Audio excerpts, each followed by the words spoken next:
हजुरहरूलाई यो भिडियोमा युरोपमा रहेको प्राकृतिक रूपले भरिपूर्ण देश ग्रिसको बारेमा बताउन गइरहेको छु। आउनुहोस् जानु ग्रिस देशको बारेमा रोचक जानकारीहरू।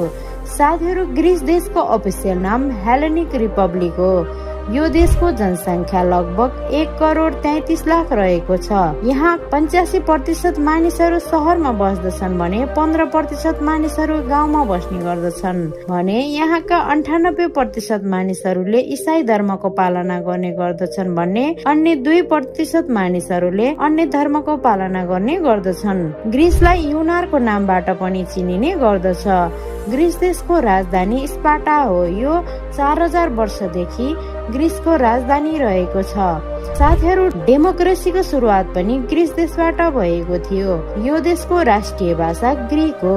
यो लगभग 3500 वर्ष पुरानो भाषा रहेको छ। यो देशमा